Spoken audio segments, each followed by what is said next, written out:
Wrestling with wrestling's past and present. How old were you? I was -3. JR is trying to contain Jim Ross. McFlurry, It's Mick Foley. Do you see any of the aggro crag? Was any of that left over? No, unfortunately not. No? I'm taking some of that home. Definitely not is the barn burner that Leaf Cassidy and Tiger thing was, but we'll leave that there. We digress. God, I hope that storyline ends soon. And 6 to 8 weeks later, they mail you a freaking magnet. Yep. You may know him as the Red Rooster. Is it still real to me? Damn it! He kept making out with his wife. It was weird. So then, I'm waiting for them to put the Selena Vega on a pole match. And I mean, Big E's got Whale performing in his entrance, so I feel like Wale. they would. Wale. I don't Wale. listen to. Okay, well, I don't listen to him, so I apologize to Wale. This is in the mail, my good sir. No, it wasn't.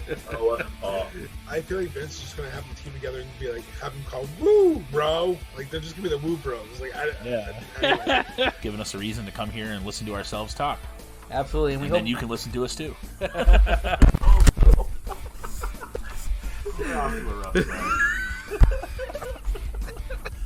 Strap on and balls only on wrestling past and present. This is Gangrel, the Vampire Warrior, and you're listening to Wrestling where Wrestling's past and present. This is Wrestling with Wrestling's Past and Present. I'm Tim Kurt. I'm Rolling Fewless. And I'm Mongo. So for those who don't know, before we recorded, and welcome back, Tim. Thank you. Thank you. Apparently I said Mongo go. So when I said it, I tried to enunciate, but apparently me enunciating is funny. Not nuncio, but enunciate. Well, you said it like very quiet, like you weren't sure who you were. Fine. Yeah, And I'm a Mongo, motherfucker. That's better.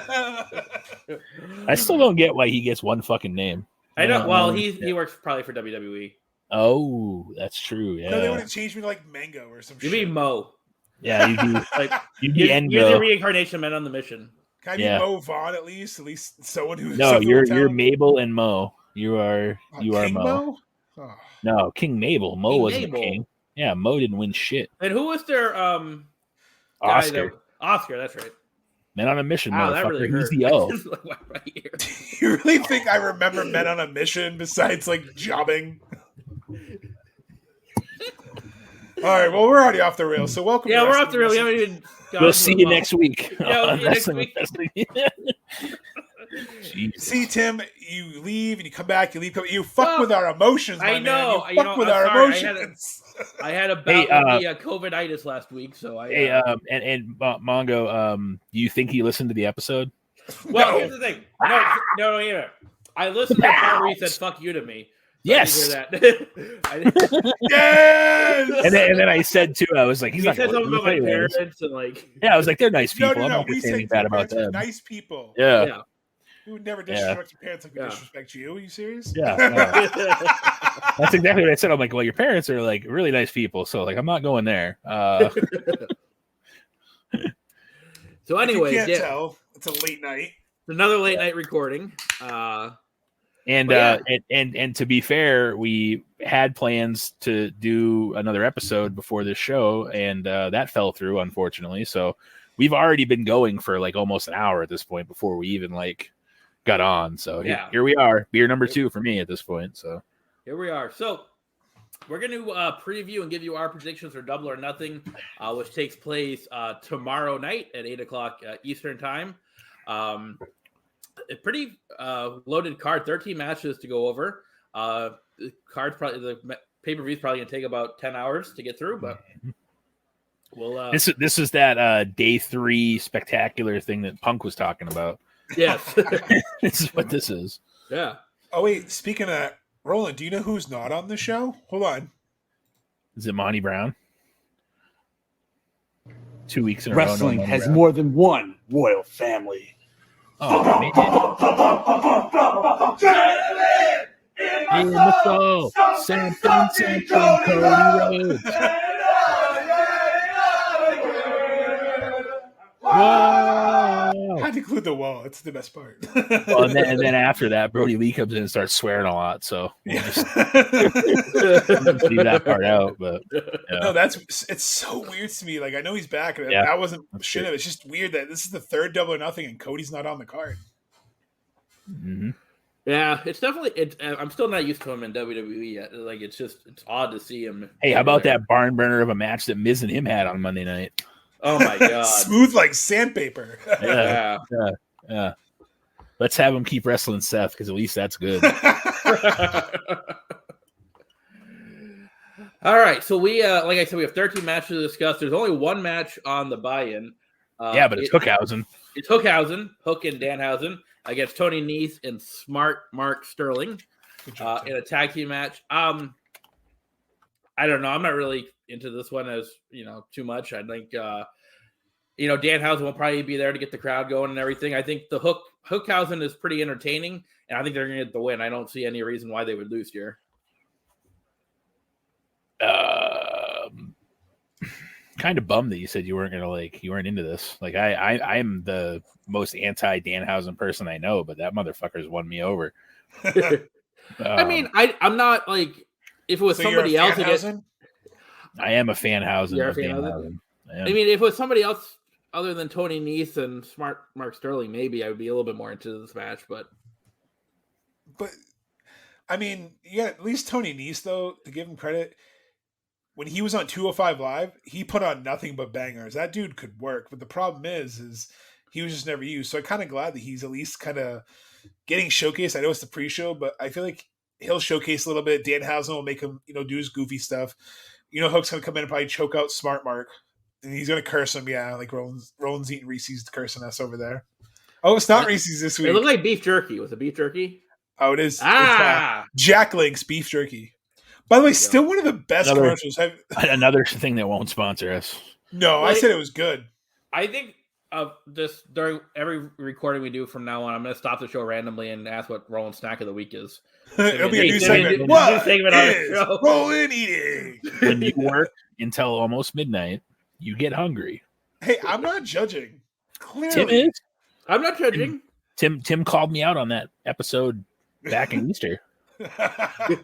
No, I just couldn't concentrate while you're stuffing your face with Cadbury eggs or whatever it was. Yeah, I'm going Seth Hookhausen. Reese's eggs. I think Reese's down there is going for Seth Hookhausen as well.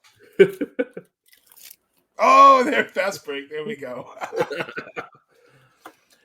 All right, so starting off the matches on the main card, we'll talk about the singles match for the TBS Championship. You have Jade Cargill, Roland's favorite female wrestler, and Anna Jay. Okay. I'm not really excited for this one at all. I mean, Jade Cargill's getting better, but she's still not that great. So I think this might be a get me up match for me, which is sad because it's a championship match. I am 100% on board with you saying this match is you don't care about. No offense to Anna Jay, but like they're doing the whole Roman Reigns thing, the whole Goldberg thing with Jade Cargill, and it's like, who cares? Like, no offense, like no one cares. Like I have yet to hear anybody defend Jade Cargill in any of our comments from like any time I've thrown her under the bus. Like nobody's been like, hey, you leave her alone. She tries real hard. Like there's never anybody. No one cares. The only good thing that's happened is the baddie section, just because like it's entertaining for fans. But wrestling wise, no, I'm not saying like offense, but I'm saying it's maybe if you're on crystal meth. Okay, well, I'm just saying it's entertaining for some fans. I don't care for the baddie section, but I know some people who do. And I don't want her to keep the title. She shouldn't be carrying a title because she's, like Tim said, she's still greener than our logo. But Anna Jay is clearly the better wrestler here. I think build Anna Jay up, have her have, a shocking win. Jade Cargill can bounce back from this. They can, flounder her on like Dark and Elevation and build her back up easily. But I mean, Anna Jay was red hot and then she had her shoulder surgery. She came back, had another shoulder surgery, came back, and then disappeared. It's like, I get she got injured, but you haven't done anything with her since Brody passed. And it's sad because she's one of the better wrestlers. And she's more believable, fighting a Tay Conti or, her former partner for the TBS championship or carrying the women's division to help build those next stars for the challenger for the women's title. So I'm going Anna Jay because I think it just makes more sense. And honestly, this match wasn't put any care behind it. I don't really care about this match either. I'm going to say that Anna Jay might win this match, but it's going to be by DQ and Jade retains. I don't see them switching the title. I think they built her up too much to them to just be like, here you go, Anna Jay. Yeah, I think Cargill's going to retain the title. It could be a DQ, but I see her getting a win over here, maybe with some short shenanigans. But I think Cargill's going to retain. Hey Farva, what's that place you like to go eat? Shenanigans. And that's from Do you mean shenanigans, Chief? That's from a movie called Super Troopers. Never seen it. Next person says shenanigans. Never seen it. Tim, it's more how I think I'm more shocked when you say you have seen the movie. Yeah. Yeah, I've seen like a few movies, but not many. He's seen some talkie films. Right? Next up, we have a 6-man tag. You have the House of Black, Malachi Black, Buddy Matthews, and Brody King against the Death Triangle, which is Pac, Penta, and Ray Phoenix.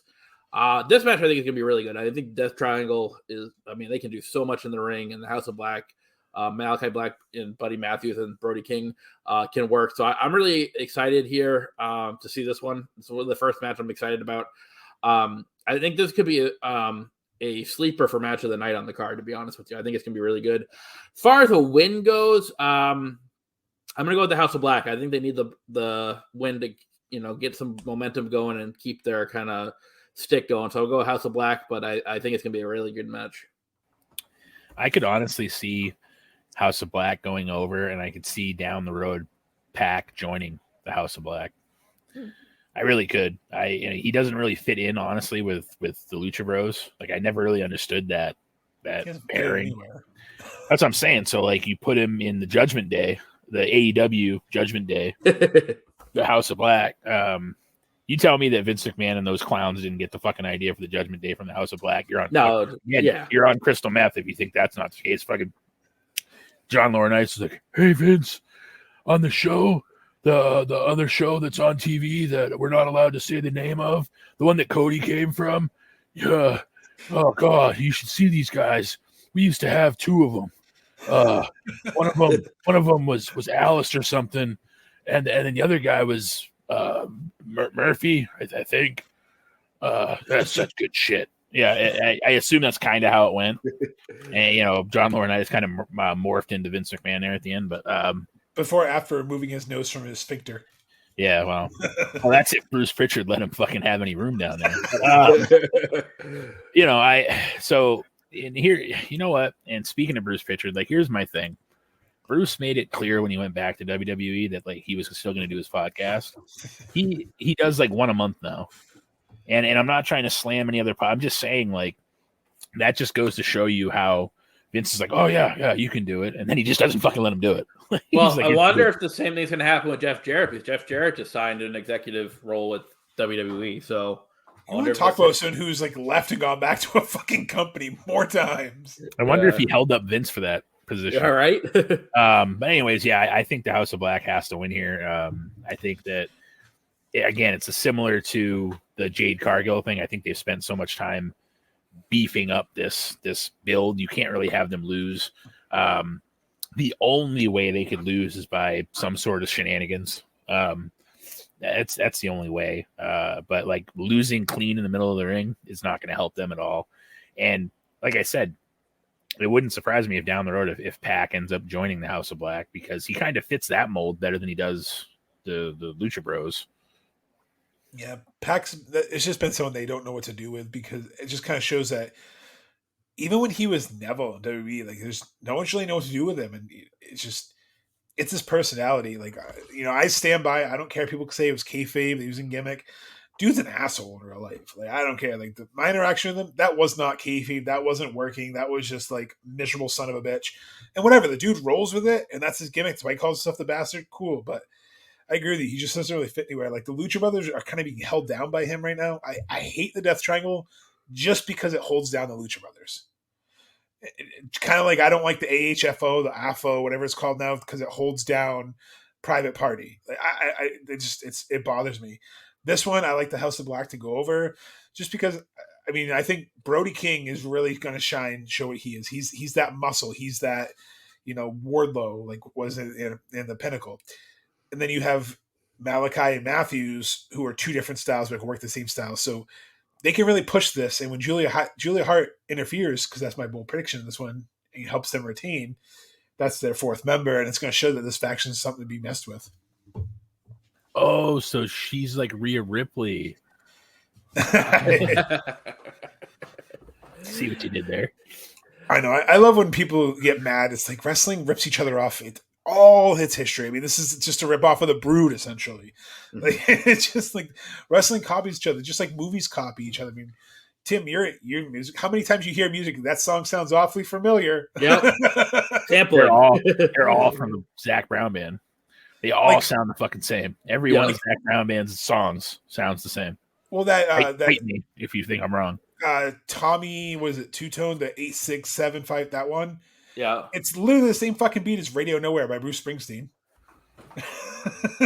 Like if you listen to Radio Nowhere and then the Jenny song, it's like that's the same fucking beat, Bruce. Under Pressure and Vanilla Ice. Vanilla Ice, yeah. Did you ever see his explanation? Theirs goes ding ding ding ding ding ding. Mine goes ding ding ding ding ding ding. Shh. It's that shh that's different. And I was like, no, it's not.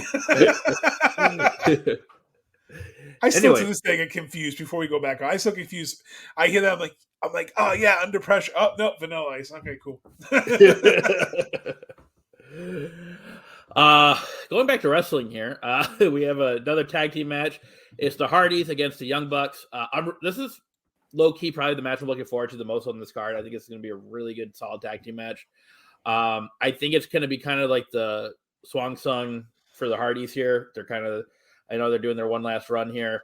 If you saw Rampage, Young Bucks mock the Hardys entrance, and they have Gangrel come out, and they have Cutler as Lita and stuff like that.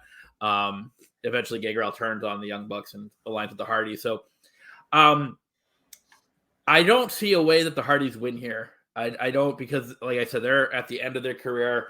And I know they're not done, but I think the Young Bucks are going to go over, and I think the Hardys are going to put them over as that next, even though the Young Bucks have been around as like one of the best tag teams in the world for a while, I think the Hardys are going to put them over for a signature win. So I'm going to go with the Young Bucks here in the classic match. I feel like this is just like a part deux from Impact back when Generation Me was there. In case you didn't realize, Generation Me is the Young Bucks. We'll cover that at some point, I would imagine. But it's funny that they're building this up like it's never happened before. Like almost, they're like, "Oh, we're gonna face each other," and it's like, motherfucker, I'm not stupid. Like I'm not gonna say I'm like the most like knowledgeable wrestling fan in the world, but like, don't fucking lie to me. This happened a lot, actually. They kind of alluded to the broken gimmick in one of the Ring of Honor. I think it was right before they went back to WWE when they dropped the titles to the Young Bucks on their expedition of gold.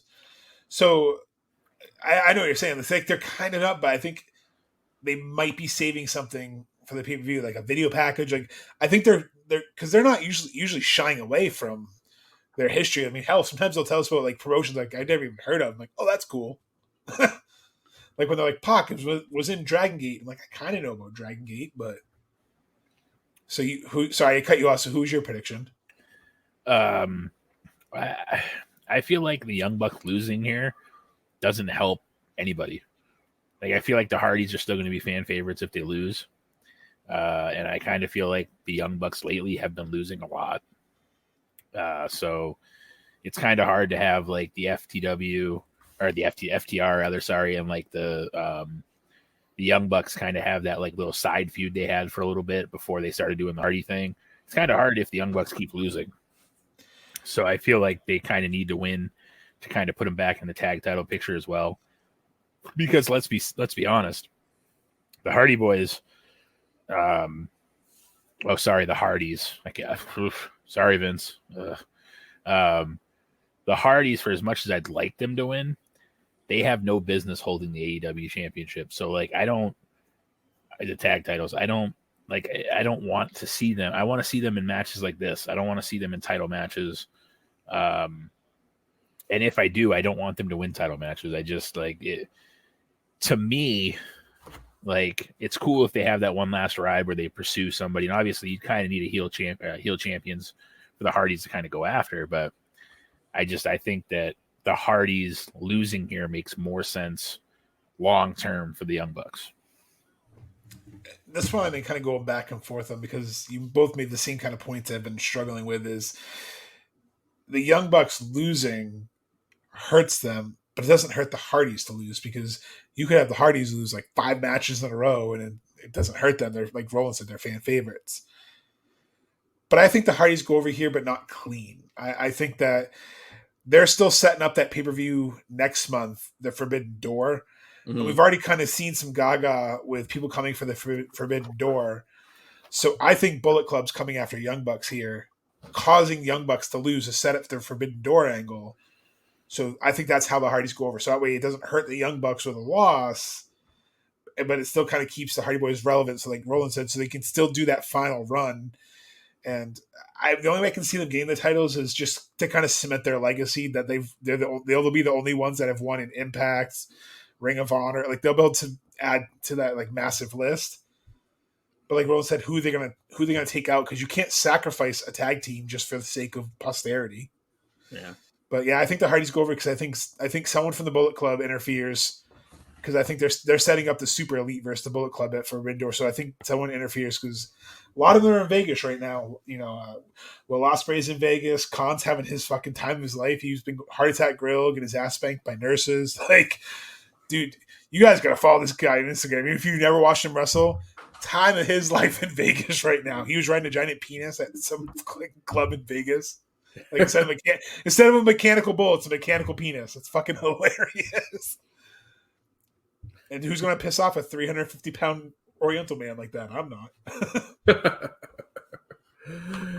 All right. Nope. Leaving that one alone.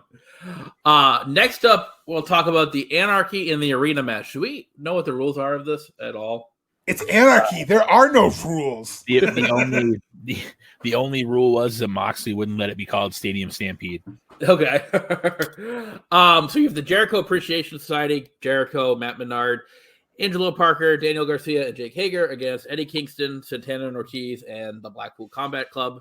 Wait, hold on. Isn't it like Baby Daddy Matt Menard and like Cool Hand Ball Sack or something? I don't fucking know. They have nicknames. Just when you thought 2.0 they couldn't get a stupider fucking name. Is it what Daddy Magic? Daddy Magic, that's it. Daddy Jericho, Magic. the Wizard. Daddy Magic, Matt Menard. That's his name. All right. Over or under 3 fireballs in this match? I want to see like 4. I'm going to say over. I'm thinking over. I hope someone actually gets set on fire. I hope they bring back Joey Janela. He just sets his boot on fire and like they can't put it out and fucking. Oh wait, that happened. So Tim, since you have TikTok now, you can follow our wrestling. Our at Triple WPA podcast account where we posted the video of Joey setting his boot on fire, and then someone pointed out is the first thing I thought of. Why the fuck would you have a fire extinguisher ready for that spot? They're just pouring bottles of water on Joey's boot that he obviously tied too tight. So why would you tie your boot so fucking tight when you knew the spot was coming up? Because fire, little known fact, fire will not go through a real tight boot. Oh. See, I didn't know that. I didn't either. I think it's actually not a fact, but I mean. All right, so disclaimer here: don't follow any advice we give you for the better, because we're not responsible. For it. No, that's a horrible. Yeah, no. No, because by the time this show ends, I'm going to be like 12 beers in, and I'm not. I know, right? Like I said, I'm already on my 3rd one. I mean, yeah, they're Miller Lights, but like, still, we're not even halfway through yet. If only our listeners knew what we had to go through before we went live for our recording, they would know why I am this far into my 9-pack of Miller Lite pints. Okay, there. I'll drink to that. Continue. Yeah. Cheers. Like, oh, holy Moses! All right. Anyways, that was an inside joke, folks, and we're not going to really talk about it because we don't really know. Yeah, We don't know what to say. Anyways, so, going back to the Anarchy in the Arena match. Sounds like the Tom Brady documentary. Speaking of Tom Brady, have you seen the TikTok where he the video? Thing? No, the other one where he comes on and they're like, "Tell me something that's like a hot take or whatever." He's like, looking around. The Tucker rule might have been a fumble. Yeah, I did see that. It's like, I've been kind of going back and forth on this one because I think both teams could use a win. However, I think a loss hurts the BCC more than it does for Jericho Appreciation Society because they can play that whiny heel gimmick kind of, we got screwed out of a win. But I think it's going to be an entertaining match. But I'm going to go with Kingston, Santana Ortiz, and the BCC. Minus Wheeler Yuta. Yes. Yeah. Because he'll be Mox in Japan or something. Yeah. Mox and Danielson. This is easily one of the harder matches to predict because there's no like rhyme or reason to like who would win and who would lose. Like in my mind, it's like either it literally could go either way. Yeah.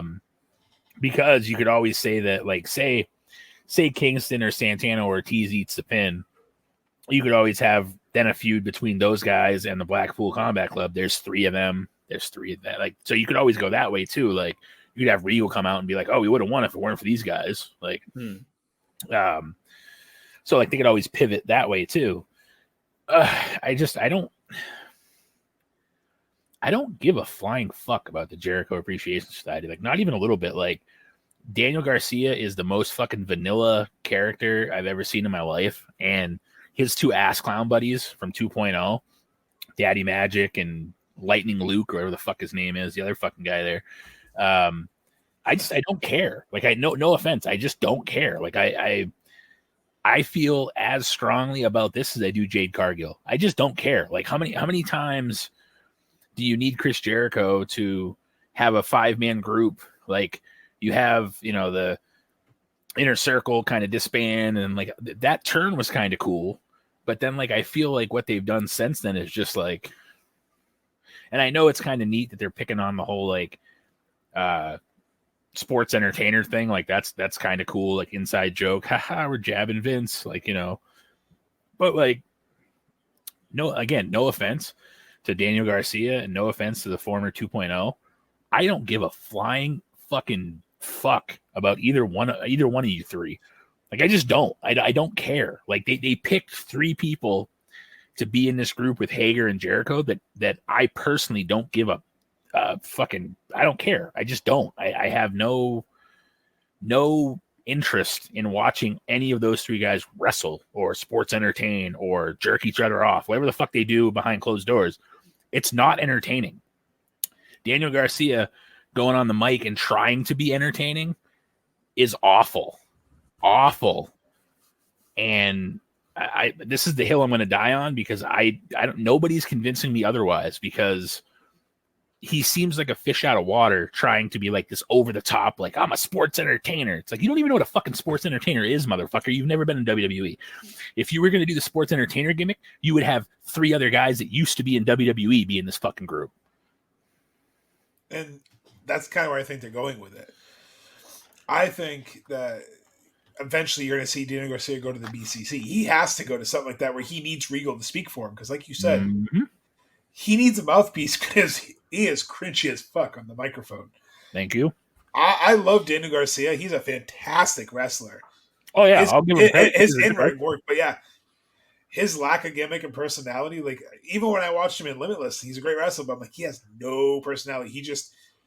He's Lance Storm. I was just going to say, he reminds me of Lance Storm. You read my mind like perfect. Like, he's a great wrestler, but it's like you need a mouthpiece. You need some sort of gimmick because, like you said, I could care less about 2.0. They're not funny. No. they're halfway decent workers, but even when they were signed and Tony was making a big deal, like this is the next great tag team, like they're not though.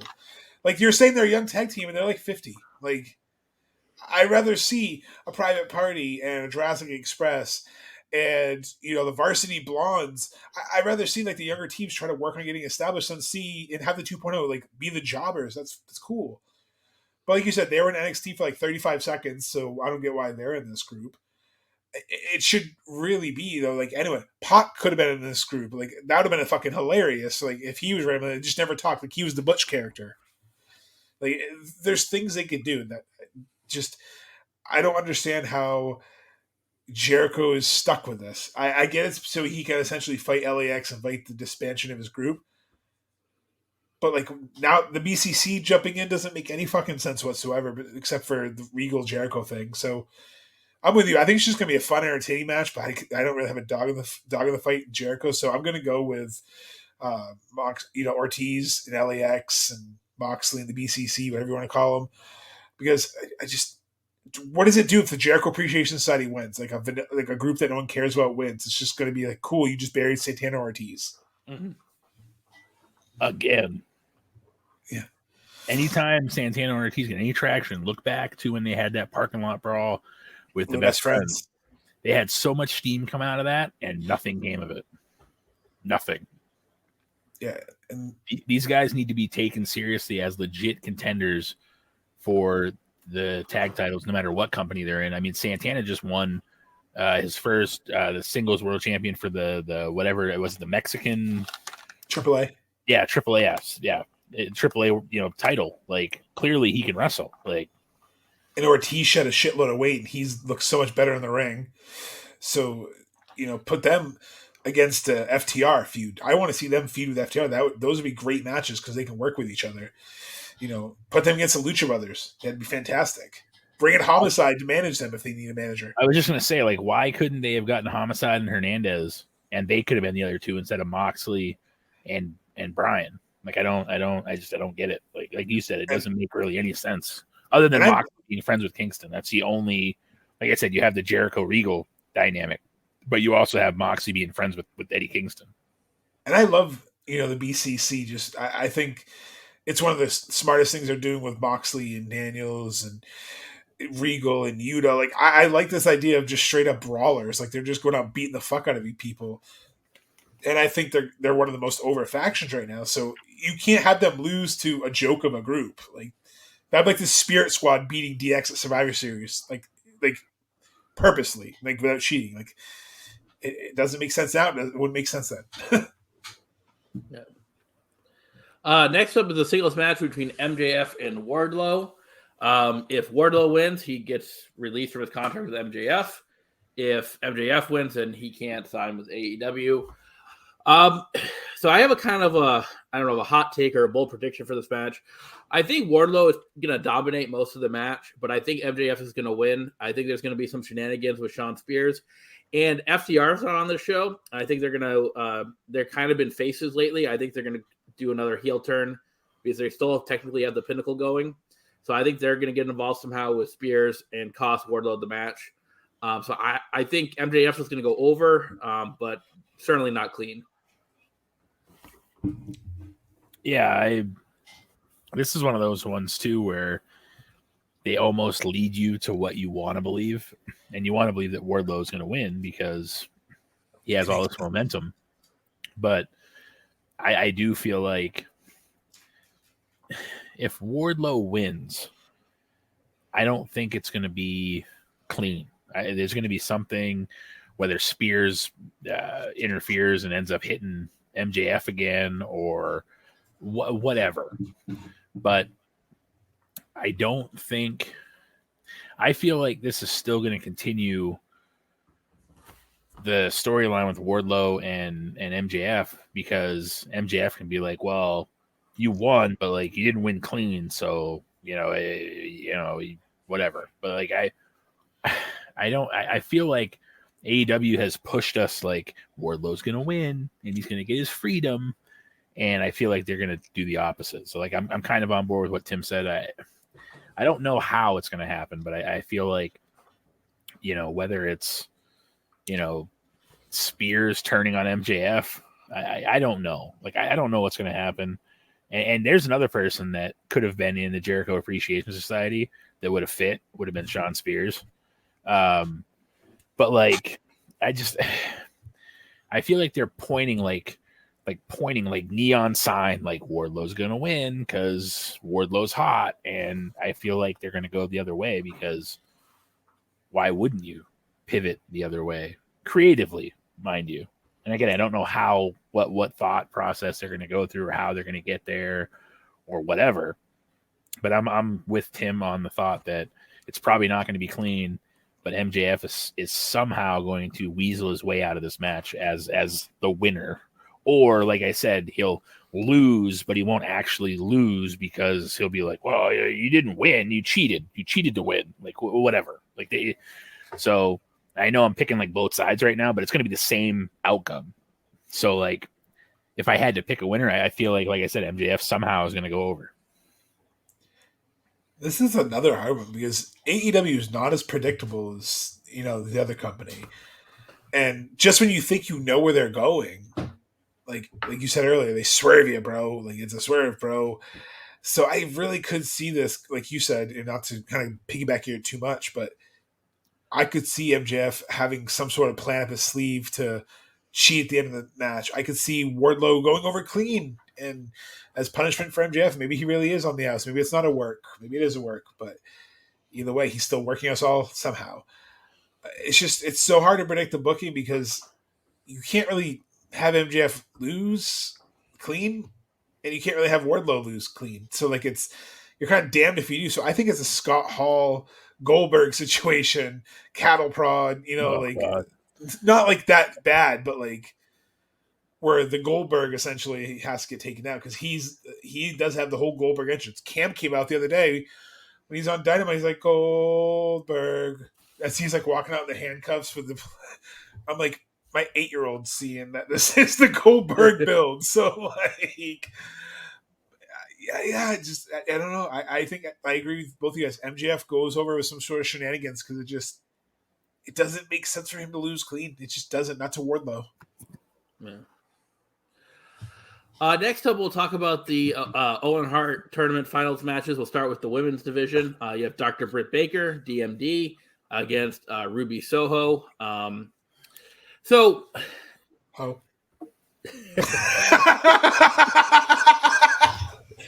That was good. That was pretty good. This one, I'm going really back and forth on this one because I think both competitors could use a win. I think Britt Baker may have lost a little bit of momentum since she lost the women's championship. But the other part of me is my gut is telling me Ruby's going to win just because she's more of the underdog, and that's kind of embodies more of the spirit of Owen Hart. So if they're true to Owen Hart, I think Ruby Soho would get the win here. But honestly, I could see either one going out with the win. But my gut's telling me Ruby Soho, so that's who I'm going to pick. But I think this is going to be a solid match.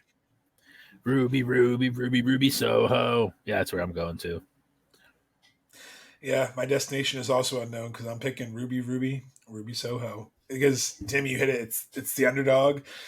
She needs to get that steam back. You want to talk about someone losing steam? Ruby Soho came in, no pun intended. She came in fucking red hot, and then losing to Jade Cargill, it was just like, like the flag at the end of Mario Brothers when it just like goes right to the bottom. And it's like Mario Brothers was a video game. I don't know if you. Yeah, I know. He knows Mario. I used to play Super Mario. That's what made you think of the analogy because Roland's wearing his Mario shirt from his twins' birthday party. Yep. So.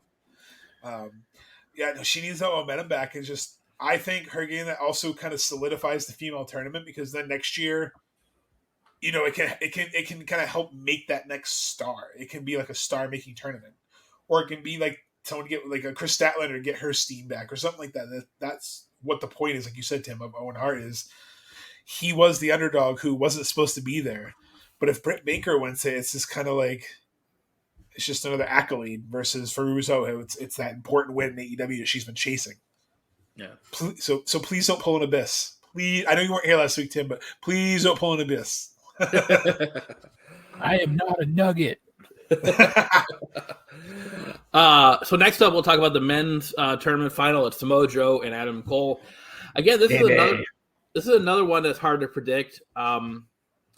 I think it's going to be, again, a really solid match. I mean, I'm a big fan of Samoa Joe, and Adam Cole has really grown on me. I wasn't too familiar with this stuff in NXT and WWE, but I really like his AEW stuff. So I think this is going to be a really solid match. It's, like I said, it's hard to predict. I'm going to go with Adam Cole to win this one, just because Samoa Joe's got the ROH TV title. And I think, this could set up something where if Adam Cole wins, Samoa Joe gets pissed and they do a feud for the title maybe. That's my kind of logic with this one. But again, it's another one where either way, either outcome wouldn't surprise me. But if I had to pick, I'm going to go with Cole.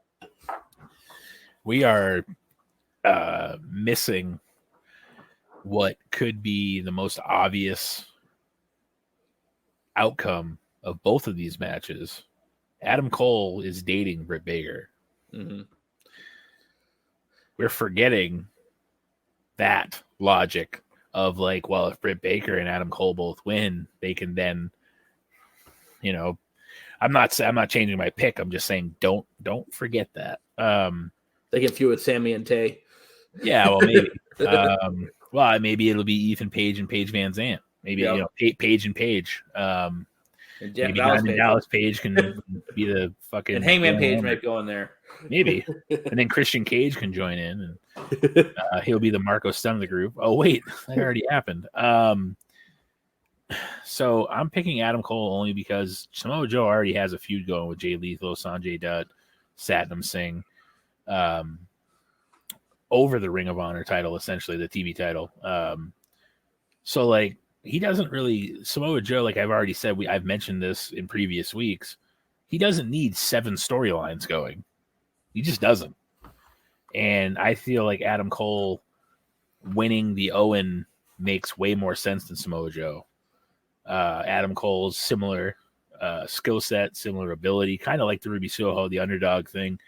Owen was kind of that high flyer. Adam Cole isn't a super high flyer, but he does some stuff, similar to Owen. And I for some reason, like I really wanted it to be Kyle O'Reilly and Adam Cole. I didn't want Samoa Joe to win only because I felt like that would be more of like a tribute to Owen. Like you imagine the match that Kyle O'Reilly and Bebe could have, as JR calls him, Bebe and Kyle O'Reilly could have, on the pay-per-view. Even though they could still be buddies, they could do exactly what FTR did. And it wouldn't have to be a blood feud. It would just be 2 guys trying to win something to glorify the history, the memory of Owen Hart. Over under 23 shots of Owen's widow. I will say that they're going to show her a bunch of times. I would imagine she'll be there, which is cool and everything. I'm fine with that. Yeah, which I'm fine with that. But like, it was funny. She was only there for like the first round matchups, and they showed her like 123 times. It's like, okay, we get it. Martha Hart is Owen's widow, and like, again, cool story. But like, you don't need to Roman Reigns her. You don't need to Cody Rhodes her and have her on TV every half hour. Like you don't need that. The countdown to Martha. Yeah, right. And again, I'm not insulting her in any way. It's just you don't need to show her 100 fucking times. Like you just don't. It's like that. It's like when they showed Greg the Hammer Valentine, he was almost sleeping during the match. They decided that was enough. They're like, okay, that one was enough. Like that's probably all you had to do for Martha Hart too, is do like 1 or 2. Like when somebody won and she's like that's all you need. Like you don't need to go back to her every fucking 12 minutes. Oh, I can't wait to see celebrities in the crowd too, because being Vegas and more popular, and like the last time it was that bear guy. Remember the claw, like the but yeah, I not to just to finish what I was saying. I feel like Adam Cole's going to win this match. I don't think Samoa Joe, like Tim said, he already has the ROH TV title. He doesn't need to win this match. I think it's going to be a great match, but he doesn't need to win this match. It would not surprise me if Jay Lethal, Satnam Singh, and Sanjay Dutt somehow get involved in this match, and Adam Cole ends up going over. Yeah, so my pick is. Adam Cole is my pick just because pretty much everything you said, it makes the most sense. And I didn't even think about the Britt Baker thing, so that's good on you, because obviously I knew they were dating, but like that's a good like Macho Man, Miss Elizabeth. That's that.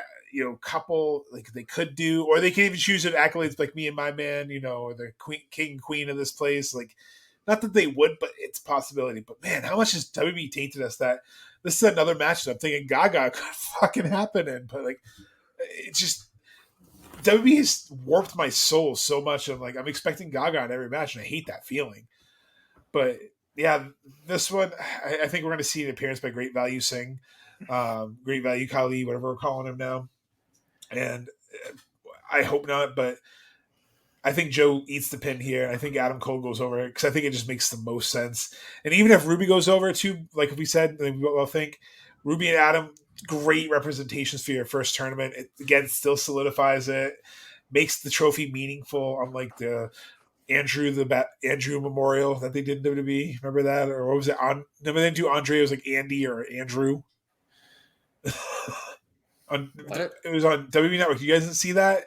They were doing the pre-show, and they were showing Madcap Moss, and they're like the Andrew the Battle Royal winner instead of Andre. Like they had it a W.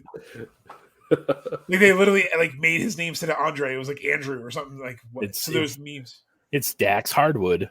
Yeah, Dax Hard Dude. Yeah.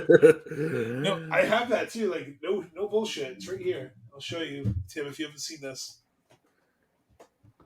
And they fucking released them that way. So it's not on the actual packaging, the gold part, but if you look at the little picture, I know it's backwards. Hardwood. This is Hardwood. Dax Hardwood. So his real name is Dax Hardwood. So that's his legit last name. So the poor dude, this has happened to him multiple times. But what the fuck? Next up is the three-way match for the tag team titles. You have the Jurassic Express, Team Taz, which is Ricky Starks and Powerhouse Hobbs, and against Keith Lee and Swerve Strickland. I want to be interested in this match. I'm just not. I don't know. I just Team Taz, they don't win the big one.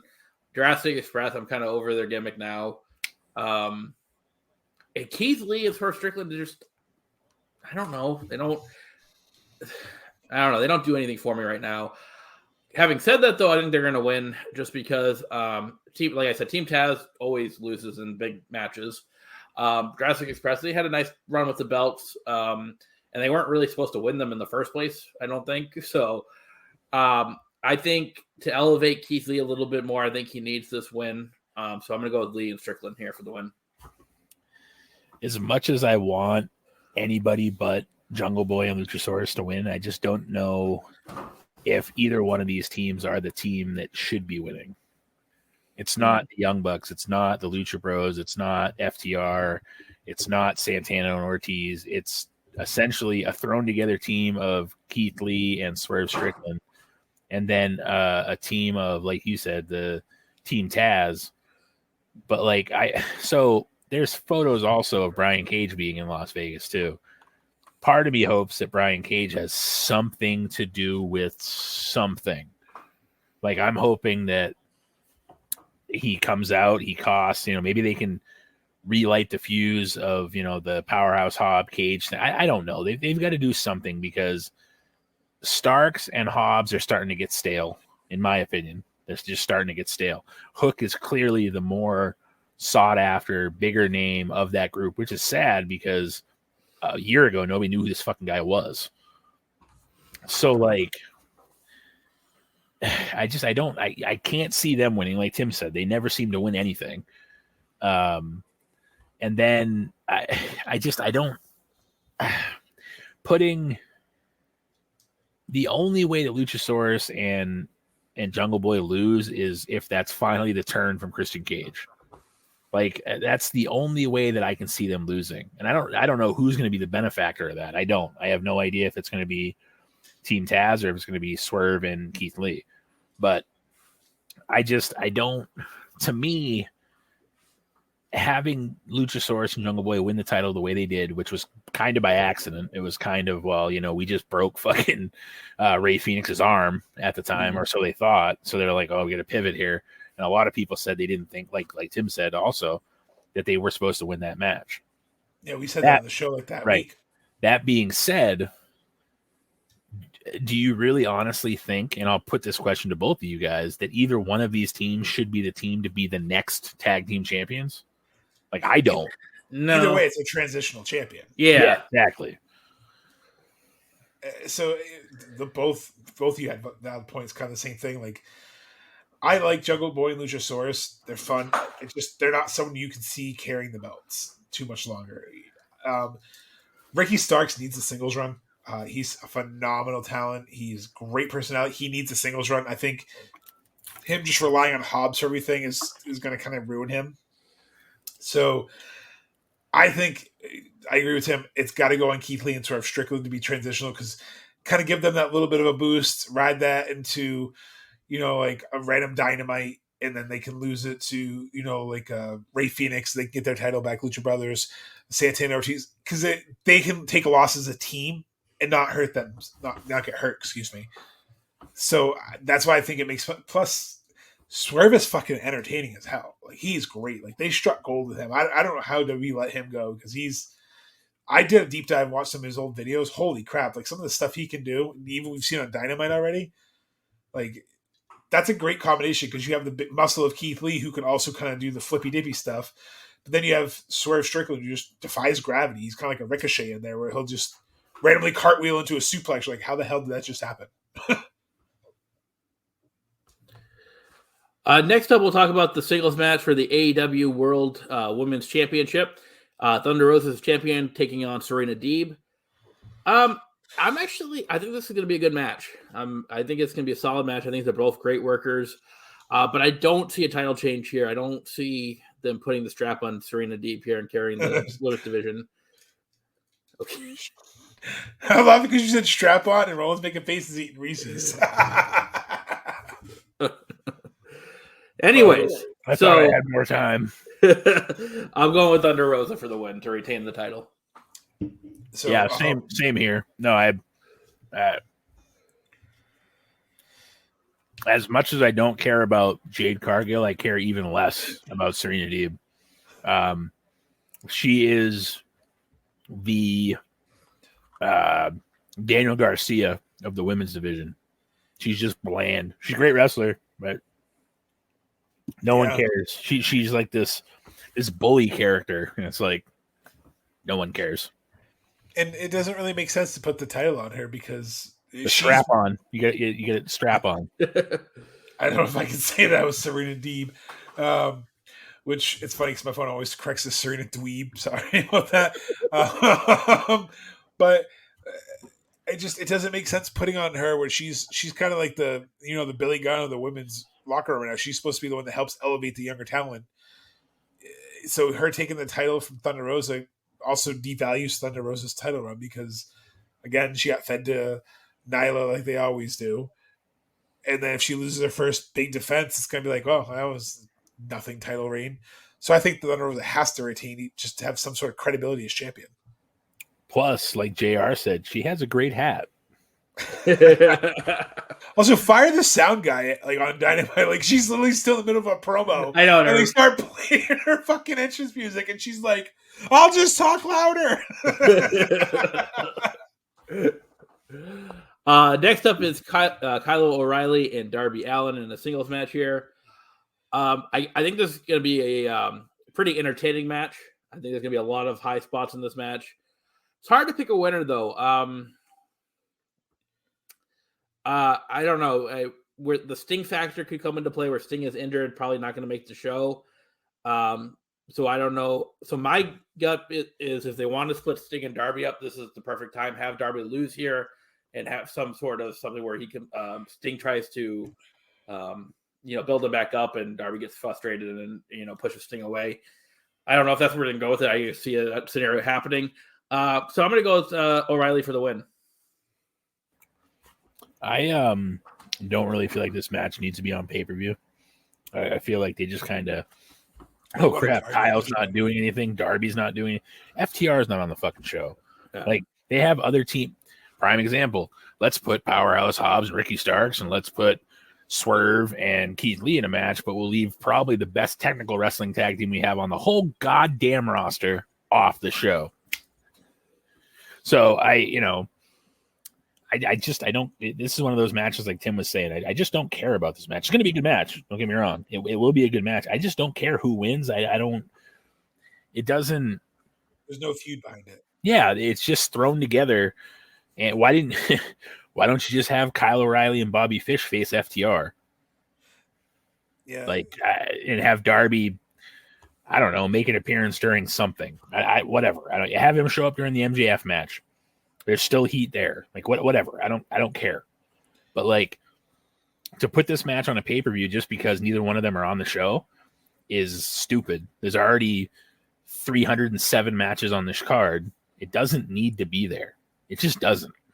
It's just, and maybe it's because Wardlow's gonna be a squash. You never know, but it was because they needed Darby on the card, and I get it. Darby's a phenomenal talent, but then you shouldn't have him lose to fucking Jeff Hardy in the Owen Hart Memorial Tournament because him losing to Jeff Hardy did nothing for either one. So see all the people who yell at us, "Oh, you only shit on WWE." We'll be critical of AEW when they do stupid shit too. That's what wrestling fans do. It's what Smarks, as Roland says in his bio on www.pap.com, that it doesn't make sense for you to beat fucking Darby with Jeff Hardy. For Jeff Hardy just to go lose to Adam Cole, why would you book the bracket to have Darby versus Adam in the finals? Because then you'd be like, who the fuck's going to win this tournament?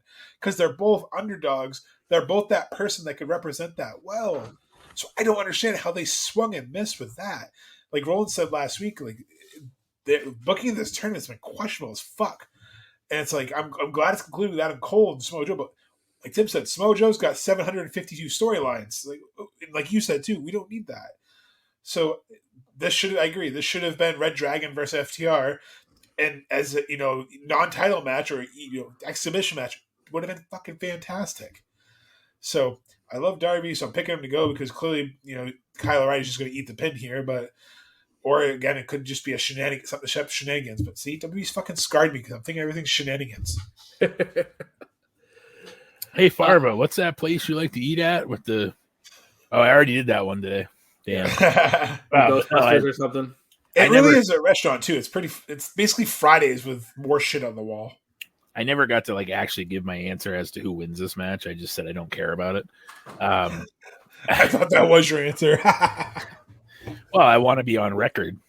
I could very easily, like Tim said, see Bobby Fish helping Kyle O'Reilly win. Sting's not there to help Darby. Watch his back. Sting tries to build him back up. Darby's pissed that Sting, his father, let him down.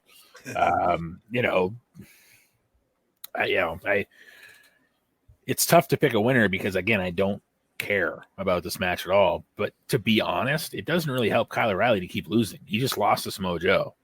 It doesn't help Darby Allin to keep losing. He just lost to Jeff Hardy.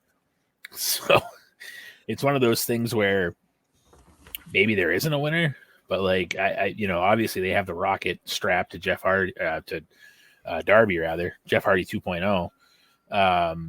And let's also take a minute to recognize the fact that Darby almost killed himself in that match with Jeff Hardy.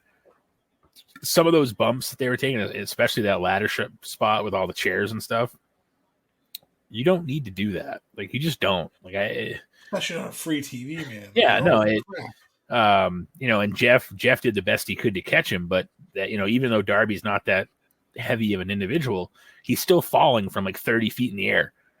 Jeff's not going to be Jeff doesn't want to get whiplash and fucking hit his head off the ladder either. Right.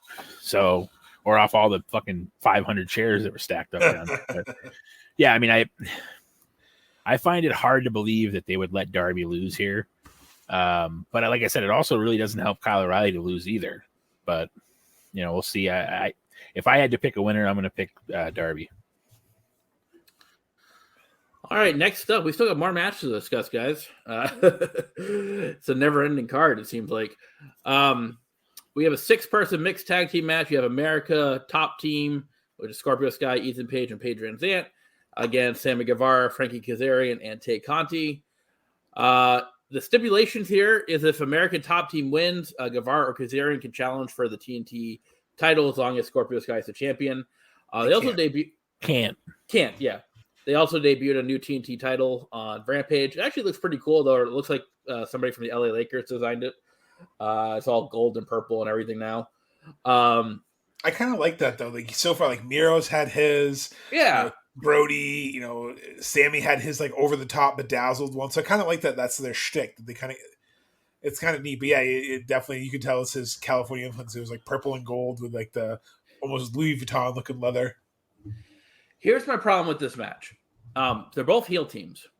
So, like, I don't understand. Minus Kazarian. Like, to be fair, Kazarian's not really a heel.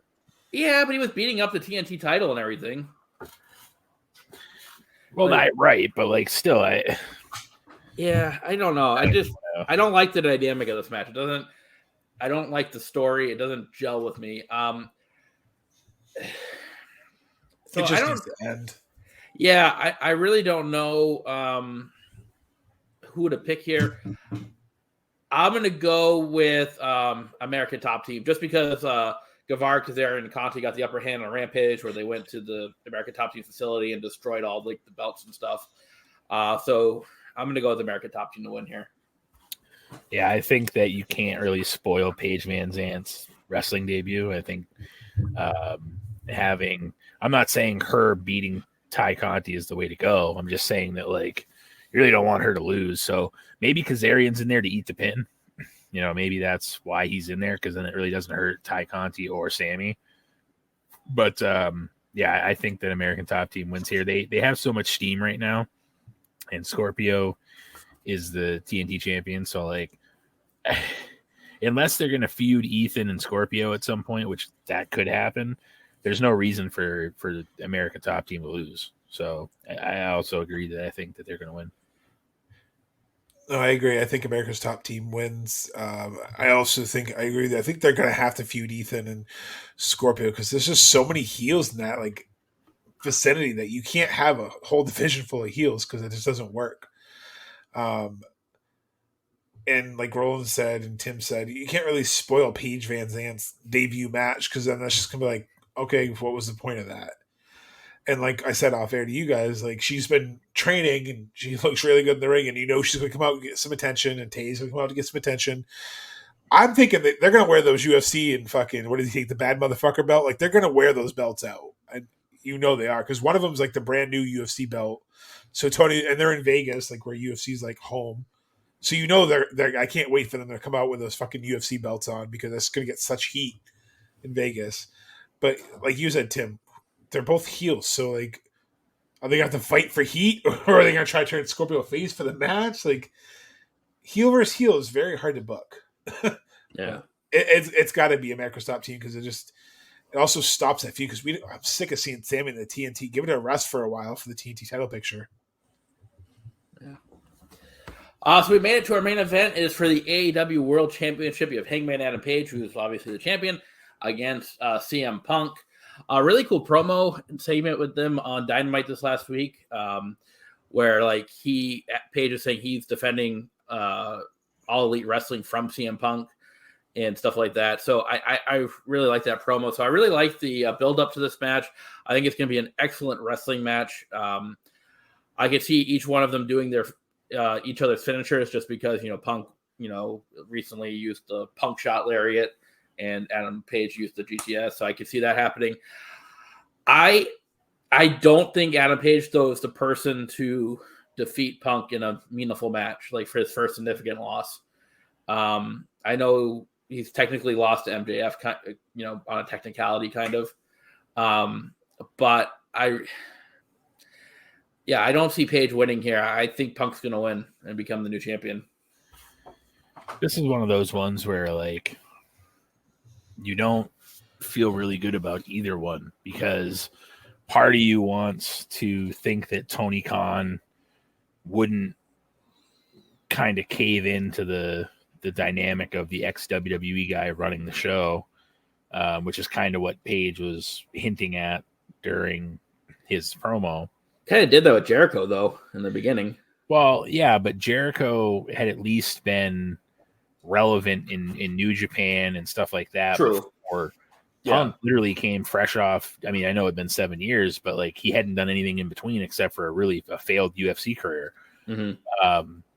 So like I could see that being the dynamic too of like does Tony Khan really give Punk the reins? Let him run with it but it's also tough too, like Tim said, because Punk hasn't lost to anybody. I mean, I know he lost, like you said, to MJF, kind of, but like,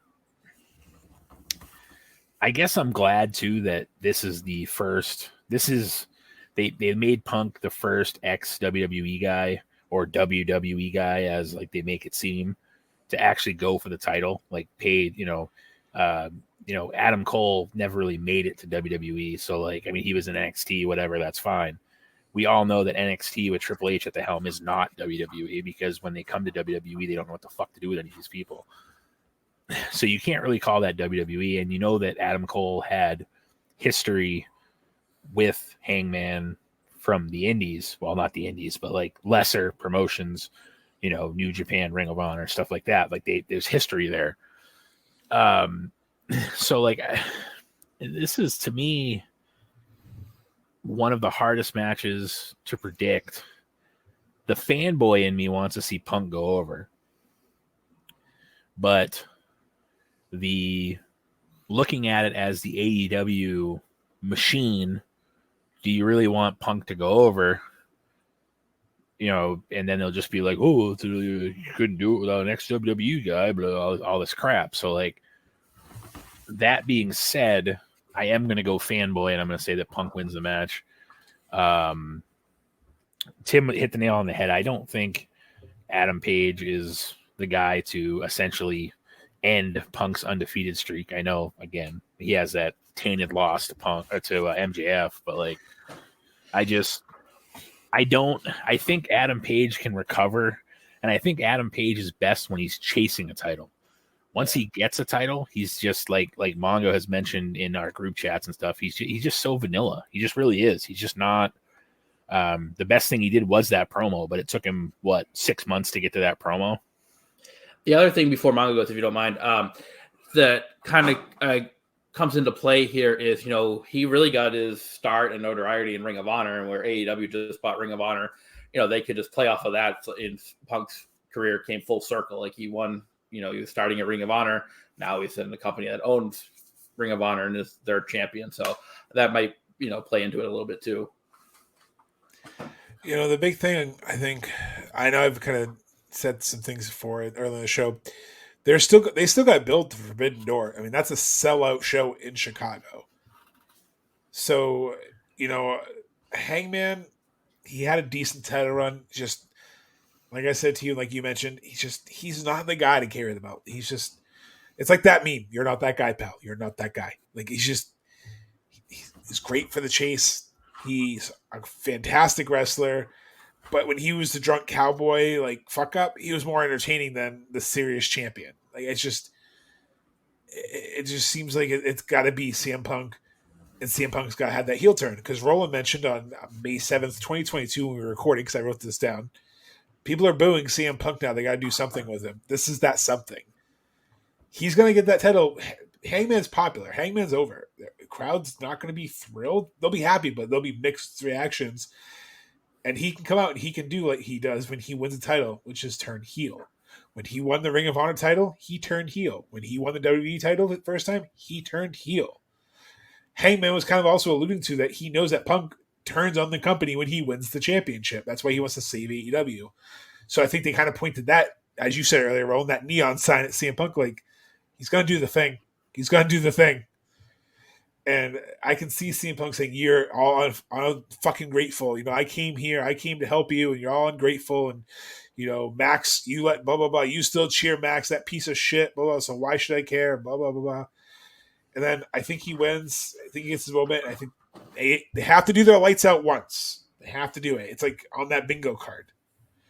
I think the lights go out, and I think Kenta or I think Okada shows up. And I think they just stare CM Punk down. They don't say anything. They don't attack each other. They just stare down to set up a match. Because Kenta, dude, what about Ospreay? Right? So many potential. Yeah. It's just, I mean, Kenta's the dream because he claims CM Punk stole the go to sleep from him. Yep. And he's been in AEW before. Okada, the Rainmaker, one of the best talents over there now. Ospreay, one of the best talents. And we already saw part of the United Empire earlier attacking Roppongi Vice.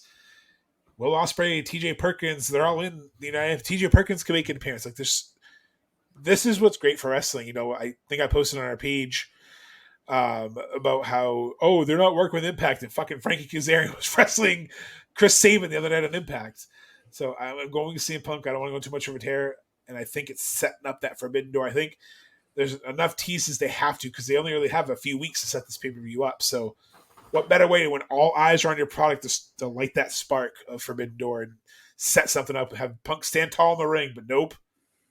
Here comes someone, makes New Japan relevant, like champion versus champion, or one of their big stars versus their big star. Yeah. Well, we made it, guys. We ran down that whole card. A lot of matches, 13 matches to be exact. So looking forward to Double or Nothing. A lot of great matches on that card. So next week, we're going to do a recap. We'll let you know how right or wrong we were. We're also working on a little something as a possible surprise for next week. We don't know if we can't promise any guarantees right now, but something could be in line as a special part of our show next week. But other than that, we'll give you a recap. So looking forward to Double or Nothing. Thanks for tuning us in. Anything else before we go, guys?